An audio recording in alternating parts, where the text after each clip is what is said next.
Hello everyone, welcome to my YouTube channel Study Point.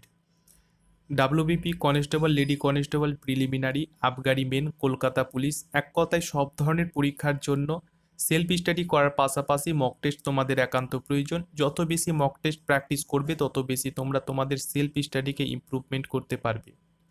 Mock টেস্টই হলো প্রস্তুতির চাবিকাঠি।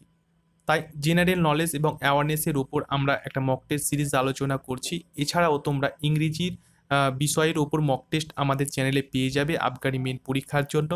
তো আজকের এই জেনারেল নলেজ এবং অ্যাওয়ারনেসের 7 নাম্বার মক টেস্ট আলোচনা করব।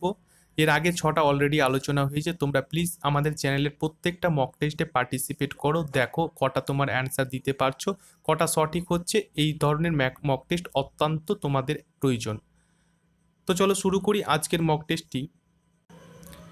এখানে মক টেস্ট নাম্বার 7 আমরা আলোচনা করব। ডাব্লিউবিপি প্রিলিমস আবগারি main Kolkata police SSC GD RRB এক কথায় সব ধরনের পরীক্ষার জন্য মক টেস্ট অত্যন্ত প্রয়োজন। আমরা প্রত্যেকটা প্রশ্নের তথ্য বা এক্সপ্লেন করার চেষ্টা করেছি, তথ্য দিয়ে, যেগুলো ওপর বেস করে কিন্তু বিভিন্ন ধরনের প্রশ্ন হয়ে থাকে।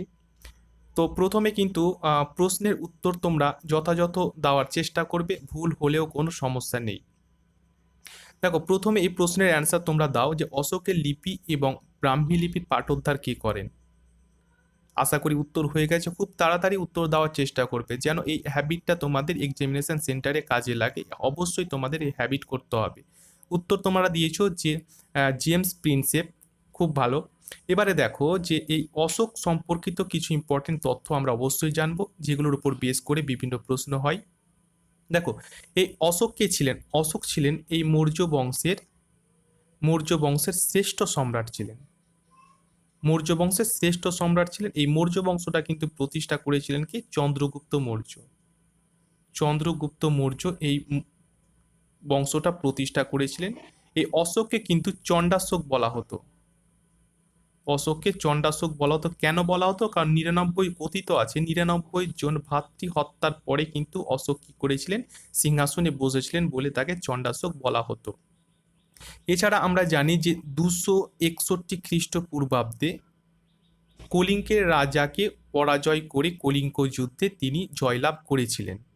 ঠিক আছে, 261 খ্রিস্টপূর্বাব্দে। এছাড়া আমরা জানি যে অশোকের কিন্তু উপাধি ছিল দেবনাম প্রিয়। দেবনাম প্রিয় বা প্রিয়দর্শী কিন্তু ছিল তার উপাধি। ঠিক আছে, এছাড়া আমরা জানি যে বৌদ্ধ ধর্মের যে 4টা সম্মেলন হয়েছিল, 483 খ্রিস্টপূর্বাব্দে, 383 খ্রিস্টপূর্বাব্দে, আর একটা হচ্ছে 250, আর একটা হচ্ছে 72 খ্রিস্টপূর্বাব্দে।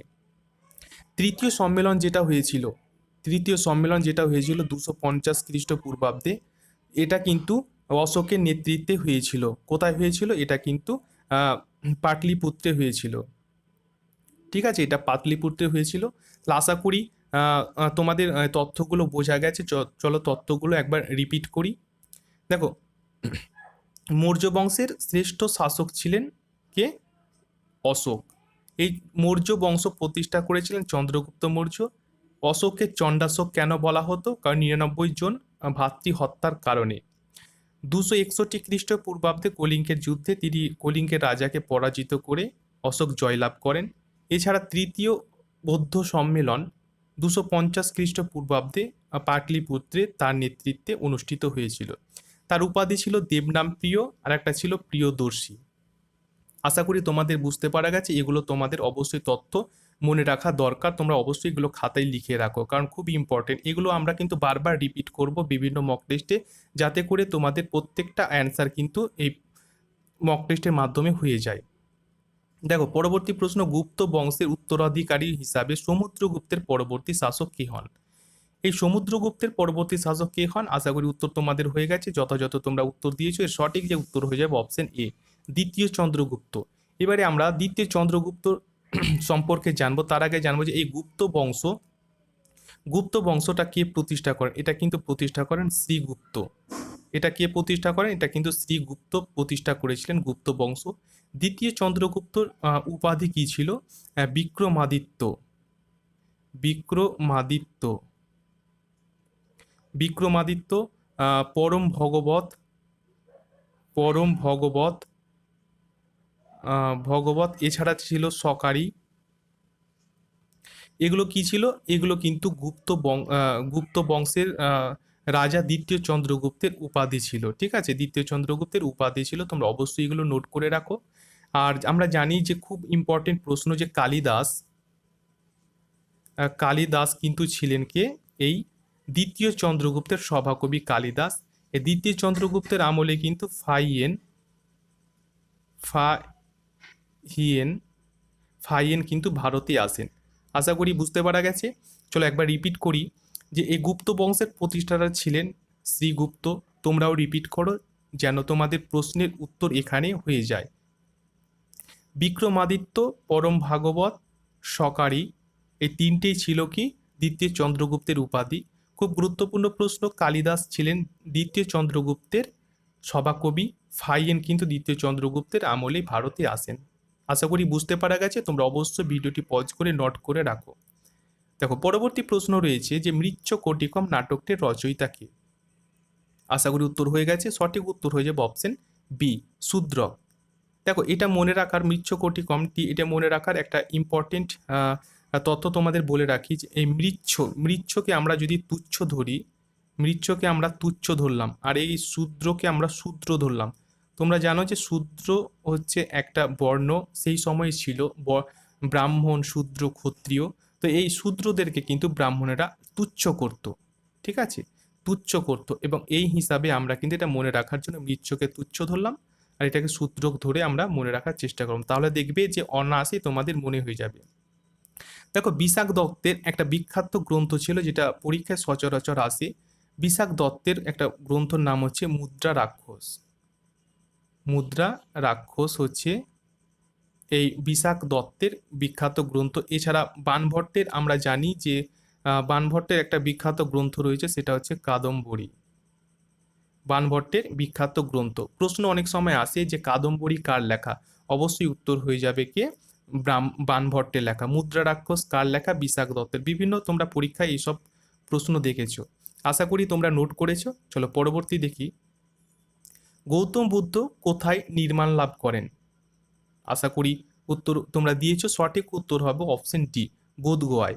এই গৌতম বুদ্ধ সম্পর্কিত কিছু আমরা আলোচনা করব। তিনি ছিলেন বৌদ্ধ বংশের বৌদ্ধ ধর্মের প্রবর্তক ছিলেন গৌতম বুদ্ধ। তিনি 563 খ্রিস্টপূর্বাব্দে কপিলাবস্তুর লুম্বিনীতে তিনি জন্মলাভ করেন। আর 486 খ্রিস্টপূর্বাব্দে কুশীনগরে তিনি মৃত্যুলাভ করেন। কুশীনগরে তিনি মৃত্যুবরণ করেন। ঠিক আছে, এছাড়া আমরা জানবো যে এই গৌতম বুদ্ধের পূর্ব নাম ছিল বা বাল্য নাম ছিল কি? সিদ্ধার্থ। সিদ্ধার্থ ছিল তার বাল্য নাম। গৌতম বুদ্ধ অষ্টাঙ্গিক মার্গ,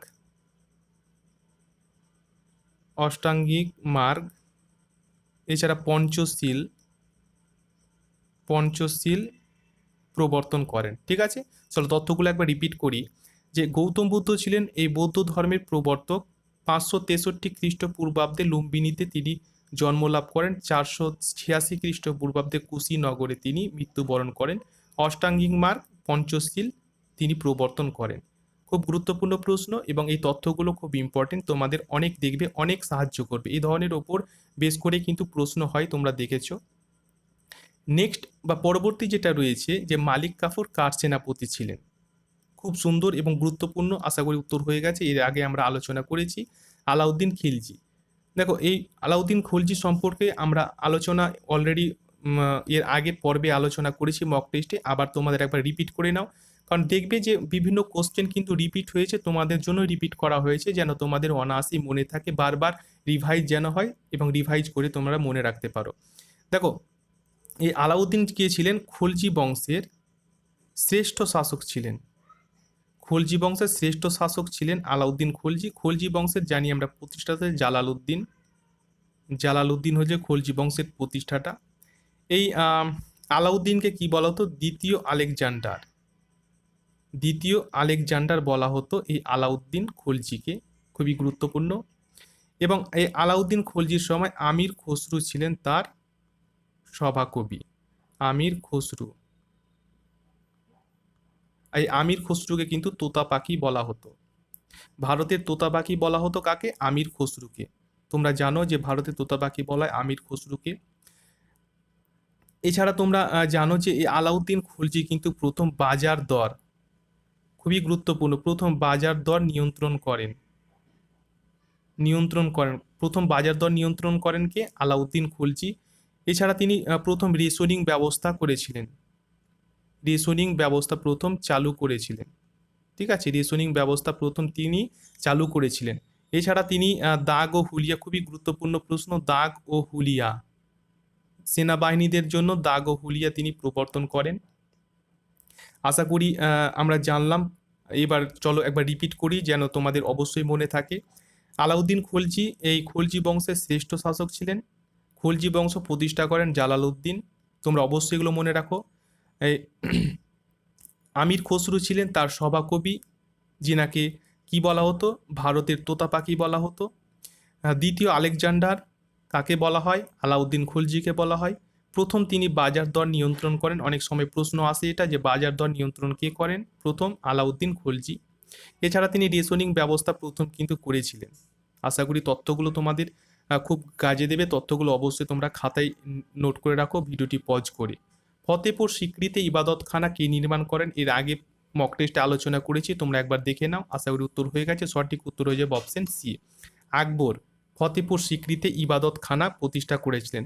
এর আগে তোমরা দেখেছো সালটা কত ছিল? আশা করি উত্তর তোমাদের হয়ে গেছে। সালটা ছিল, তোমরা এটা অ্যান্সার দিয়েছো 1575 সালে ফতেপুর সিক্রিতে ইবাদতখানা প্রতিষ্ঠা করেন। এছাড়া ফতেপুর সিক্রিতে তিনি আরেকটা প্রতিষ্ঠা করেছিলেন, সেটার নাম তোমরা বলো। বুলন দরওয়াজা। গুড, বুলন দরওয়াজা। বুলন দরওয়াজা কিন্তু ইবাদতখানাতে ফতেপুর সিক্রিতে প্রতিষ্ঠা করেছিলেন। এই বুলন দরওয়াজা কেন প্রতিষ্ঠা করেছিলেন? কারণ গুজরাট জয়ের স্মৃতিতে, গুজরাট জয়ের স্মৃতিতে এটা প্রতিষ্ঠা তিনি করেছিলেন। এছাড়া আকবর কি করেছিলেন? যে 1582 খ্রিস্টাব্দে, 1582 খ্রিস্টাব্দে দিন ই ইলাহি প্রবর্তন করেন এবং দিন ই ইলাহিতে প্রথম অমুসলিম অর্থাৎ হিন্দু হিসাবে বীরবল কিন্তু অংশগ্রহণ করেছিলেন। খুবই গুরুত্বপূর্ণ, বীরবল অংশগ্রহণ করেছিলেন। এ ধরনের প্রশ্ন কিন্তু আসে যে দিন ই ইলাহিতে প্রথম অমুসলিম হিসাবে কে অংশগ্রহণ করেছিল? উত্তর কিন্তু হয়ে যাবে বীরবল। ঠিক আছে। এছাড়া তিনি মনসব প্রথা, মনসব দাড়ি প্রথা তিনি প্রবর্তন করেন। এছাড়া আমরা জানি যে এই আকবর এর সভাকবি, আকবরের বিখ্যাত একজন সভাকবি ছিলেন, তিনার নাম হচ্ছে আবুল ফজল। আবুল ফজল ছিলেন আকবরের একজন বিখ্যাত কবি, যিনি রচনা করেছিলেন আইনি আকবরী বা আকবরনামা। আইনি আকবরী বা আকবরনামা তিনি রচনা করেছিলেন, যেটা পুরো ফার্সি ভাষায় লিখিত ছিল। এই আকবরের জীবনের শেষ যুদ্ধ ছিল আসিরগড়ের যুদ্ধ। আসিরগড়ের যুদ্ধ যেটা 1601 সালে যুদ্ধটা হয়। আসিরগড়ের যুদ্ধ আকবরের জীবনের শেষ যুদ্ধ। এটা কিন্তু প্রশ্ন অনেক সময় দিয়ে থাকে। ঠিক আছে, তো আশা করি তথ্যগুলো তোমাদের ভালো লেগেছে। চলো একবার রিপিট করি তাড়াতাড়ি, কারণ অনেক লং হয়ে যাচ্ছে। তোমাদের বিভিন্ন তথ্য প্রোভাইড করার জন্য কিন্তু ভিডিওটা লং হয়েছে, তার জন্য অবশ্যই সরি চেয়ে নিব, ক্ষমা করবে। দেখো, ফতেপুর সিক্রি আমরা জানলাম যে আকবরের নেতৃত্বে বা আকবর প্রতিষ্ঠা করেন। এছাড়াও ফতেপুর সিক্রিতে চলো একবার দেখি যে বুলন দরওয়াজা প্রতিষ্ঠা করেছিলেন। এই বুলন দরওয়াজা কেন প্রতিষ্ঠা করেন? গুজরাট জয়ের স্মৃতি স্বরূপ তিনি এটা প্রতিষ্ঠা করেছিলেন। এছাড়া আমরা জানলাম যে 1582 খ্রিস্টাব্দে তিনি দিন ই ইলাহি প্রবর্তন করেন, যেখানে অমুসলিম বা হিন্দু হিসাবে বীরবলই কিন্তু মানে পার্টিসিপেট বা অংশগ্রহণ করেছিলেন। এই আবুল ফজল কে ছিলেন? এই আকবরের সভাকবি ছিলেন। খুবই গুরুত্বপূর্ণ প্রশ্ন যে আবুল ফজল কার সভাকবি ছিলেন? ইনি ছিলেন আকবরের সভাকবি। ঠিক আছে। এছাড়া তিনি মনসব দাড়ি প্রথা প্রবর্তন করেন। কি প্রবর্তন করেন? মনসব দাড়ি প্রথা। আকবরের শেষ জীবনের যুদ্ধ ছিল আসিরগড়ের যুদ্ধ, যেটা 1601 সালে সংগঠিত হয়। ঠিক আছে, তো আশা করি তোমাদের বুঝতে পারা গেছে। এগুলো তোমরা তথ্যগুলো অবশ্যই লিখে রাখো, কারণ ভিডিওটি অনেক লং হয়ে যাচ্ছে। ঠিক আছে, নেক্সট প্রশ্ন রয়েছে যে ভাস্কো ডা গামা কবে ভারতে পদার্পণ করেন? আশা করি উত্তর হয়ে গেছে। এর সঠিক উত্তর তোমাদের হয়ে যাবে অপশন এ, 1498 সালে তিনি কোথায়? কালিকট বন্দরে। কালিকট বন্দরে তিনি যেটা কেরালায় অবস্থিত, যেটা কেরালায় অবস্থিত, এটা কালিকট বন্দর কিন্তু কেরালায় অবস্থিত। তিনি প্রথম পদার্পণ করেন। এই ভাস্কো ডা গামা পর্তুগিজ নাবিক ছিলেন ভাস্কো ডা গামা। ঠিক আছে। এছাড়াও আমরা জানবো যে যখন তিনি কালিকট বন্দরে আসেন তখন কিন্তু কালিকটের রাজা ছিলেন জামোরিন। জামোরিন, এই জামোরিন ছিলেন কালিকটের সেই সময় রাজা। ঠিক আছে, কালিকটের রাজা ছিলেন। এই কালিকটের কিন্তু এখন বর্তমান নাম, অর্থাৎ নামটা পুরো চেঞ্জ হয়ে গেছে। এখনকার বর্তমান নাম আছে কোজিকোড। এই কোজিকোড, কোজিকোড হচ্ছে কালিকটের বর্তমান নাম। ঠিক আছে। এটা বর্তমানে কেরালার মালাবার উপকূলে অবস্থিত। মালাবার উপকূলে অবস্থিত। ঠিক আছে। চলো একবার রিপিট করি। ভাস্কো ডা গামা কালিকট বন্দরে অবশ্যই পৌঁছান 1498 সালে। এবারে এই কালিকট বন্দরটার বর্তমান নাম হচ্ছে কোজিকোড, যেটা মালাবার উপকূলে অবস্থিত। কালিকট বন্দরে যখন পৌঁছান তখন রাজা ছিলেন, কে রাজা ছিলেন? রাজা ছিলেন জামোরিন ছিলেন সেই সময়কার রাজা। বক্সারের যুদ্ধ কবে সংগঠিত হয়? তোমরা জানো, আশা করি উত্তর হয়ে গেছে তোমাদের। এর সঠিক উত্তর হয়ে যাবে অপশন বি, অর্থাৎ 1764 সালে কিন্তু বক্সারের যুদ্ধ হয়। কাদের মধ্যে হয়? মীর কাসিম, অযোধ্যার যিনি নবাব ছিলেন সুজাউদ্দৌলা, মুঘল সম্রাট দ্বিতীয় বাহাদুরের সাথে একসঙ্গে মিলিত হয়ে ইংরেজদের সাথে এই যুদ্ধটা সংগঠিত হয়েছিল, যেখানে ইংরেজরা কি হয়েছিল? ইংরেজরা জয়লাভ করেছিলেন। ঠিক আছে। নেক্সট প্রশ্ন দেখো যে মহাত্মা গান্ধীর নেতৃত্বে প্রথম গণ আন্দোলনটির নাম কি? খুবই গুরুত্বপূর্ণ প্রশ্ন। আশা করি উত্তর তোমাদের হয়ে গেছে। এর যে সঠিক উত্তর হবে সেটা হচ্ছে অপশন এ, অসহযোগ আন্দোলন। যেটা তোমরা জানো যে 1920 সালে কিন্তু অসহযোগ আন্দোলন গঠিত হয়। ভারত ছাড়ো আন্দোলন তোমরা জেনেছো 1942 সালে সংগঠিত হয়। ঠিক আছে। এবারে দেখো অসহযোগ আন্দোলন সম্পর্কিত কিছু তথ্য তোমাদেরকে বলে রাখি যে এই অসহযোগ আন্দোলন তোমরা জেনেছো এর আগের পর্বে যে 1920 সালে শুরু হয়, কিন্তু এটা হঠাৎ করে 1922 সালে কিন্তু প্রবর্তন করে নেওয়া হয় 12 ফেব্রুয়ারি। কেন তোমরা জানো? কারণ 5ই ফেব্রুয়ারি কি হয়? উত্তরপ্রদেশের গোরক্ষপুর জেলায় চৌরি চৌরা ঘটনাটা ঘটে এবং এই কারণে এই যুদ্ধটা পুরোপুরি, অসহযোগ আন্দোলনটা পুরোপুরি প্রত্যাহার করে নিয়েছিলেন। এই মহাত্মা গান্ধী সম্পর্কে আমরা কিছু তথ্য অবশ্যই জেনে নেব, যেগুলো খুবই গুরুত্বপূর্ণ। প্রশ্ন অনেক সময় আসে যে মহাত্মা গান্ধী দক্ষিণ আফ্রিকা থেকে ভারতে কবে এসেছিলেন? ইনি কিন্তু এসেছিলেন 1915 সালের 9ই জানুয়ারি। 1915 সালের 9ই জানুয়ারি। ঠিক আছে। এই কারণে তোমরা জানো যে 9ই জানুয়ারিকে কি বলা হয়? 9ই জানুয়ারি পালন করা হয় প্রবাসী ভারতীয় দিবস বা প্রবাসী দিবস। প্রবাসী দিবস হিসাবে কিন্তু 9ই জানুয়ারি পালন করা হয় এই মহাত্মা গান্ধীর প্রত্যাবর্তনের কারণে, অর্থাৎ দক্ষিণ আফ্রিকা থেকে ভারতে ফিরে আসার জন্যই এই 9ই জানুয়ারিকে পালন করা হয়। ঠিক আছে। তারপরে দেখো তিনি কিন্তু ইন্ডিয়ান ওপিনিয়ন, এছাড়া Indian opinion, Harijan, young India, এগুলো কিন্তু পত্রিকাগুলো তিনি প্রবর্তন করেন। ইন্ডিয়ান ওপিনিয়ন প্রবর্তন করেন, হরিজন প্রবর্তন করেন, আর ইয়ং ইন্ডিয়া, এই সব পত্রিকা তিনি প্রথম প্রকাশিত করেছিলেন বা তিনি প্রবর্তক করেন। মহাত্মা উপাধিটি কে দিয়েছিলেন? আমরা জানি যে মহাত্মা উপাধিটি দিয়েছিলেন কবিগুরু রবীন্দ্রনাথ ঠাকুর। কবিগুরু রবীন্দ্রনাথ ঠাকুর কিন্তু মহাত্মা উপাধিটি দিয়েছিলেন। আর রাষ্ট্রপিতা বলেছিলেন সুভাষচন্দ্র বসু, আর ইন্ডিয়ান ফকির বলেছিলেন উইনস্টন চার্চিল। আশা করি তোমাদের বুঝতে পারা গেছে তথ্যগুলো। চলো নেক্সট প্রশ্ন দিকে অবশ্যই তোমরা তথ্যগুলো কিন্তু লিখে রাখো। ভিডিওটি অনেক লং হয়ে যাচ্ছে বিভিন্ন প্রোভাইড তথ্য করার জন্য, তার জন্য তোমরা অবশ্যই আমাদেরকে ক্ষমা করিও।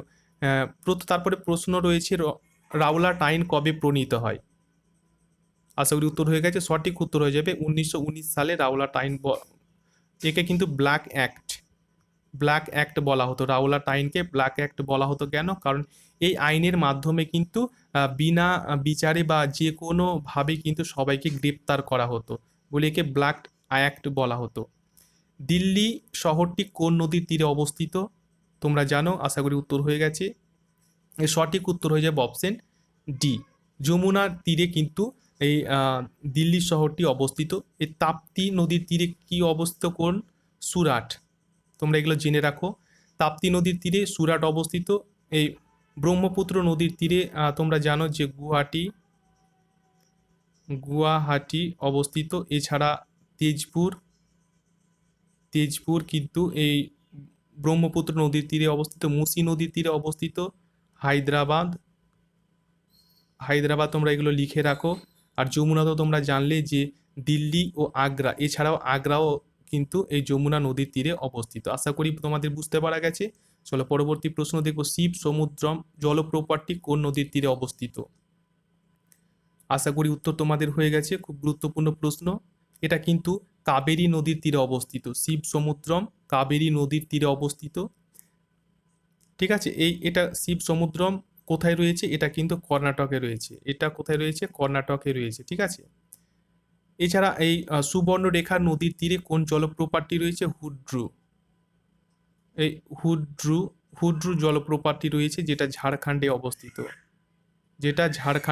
এগুলো তথ্যগুলো তোমরা মনে রাখো। সরাবতী নদীর তীরে রয়েছে যোগ জলপ্রপাত। যোগ বা মহাত্মা গান্ধী জলপ্রপাত রয়েছে সরাবতী নদীর তীরে। এবারে আমরা জানবো যে এই সরাবতী আহ, আহ, কোথায় রয়েছে? এটাও কর্ণাটকে রয়েছে। ঠিক আছে। সরাবতী নদীর তীরে যোগ জলপ্রপাত রয়েছে, এটাও কর্ণাটকে রয়েছে। এছাড়া তোমরা জানো যে এই নর্মদা নদীর তীরে দুটো কিন্তু জলপ্রপাত রয়েছে। একটা হচ্ছে সহস্রধারা আর একটা হচ্ছে ধুয়াধর। এই জলপ্রপাতগুলো কিন্তু বিভিন্ন নদীর তীরে রয়েছে। তোমরা অবশ্যই এটা নোট করে রাখো, কারণ এগুলো কিন্তু আমরা পরবর্তী রিপিট করব, তখন তোমরা অবশ্যই উত্তর দেবে। ভারতীয় সংবিধানে মৌলিক অধিকার এটি কোন দেশ থেকে নেওয়া হয়েছে? আশা করি উত্তর হয়ে গেছে। সঠিক উত্তর হয়ে যাবে আমেরিকা থেকে কিন্তু এটা নেওয়া হয়েছে। এবারে আমরা জানবো যে আমেরিকার পাশাপাশি রাশিয়া থেকে কি নেওয়া হয়েছে। রাশিয়া থেকে কিন্তু কি নেওয়া হয়েছে? তোমরা জানো যে রাশিয়া থেকে নেওয়া হয়েছে, এখান থেকে নেওয়া হয়েছে মৌলিক অধিকার আর পরিকল্পনা, অর্থাৎ পঞ্চবার্ষিকী পরিকল্পনা দুটো নেওয়া হয়েছে। কানাডা থেকে কি নেওয়া হয়েছে? কানাডা থেকে কিন্তু নেওয়া হয়েছে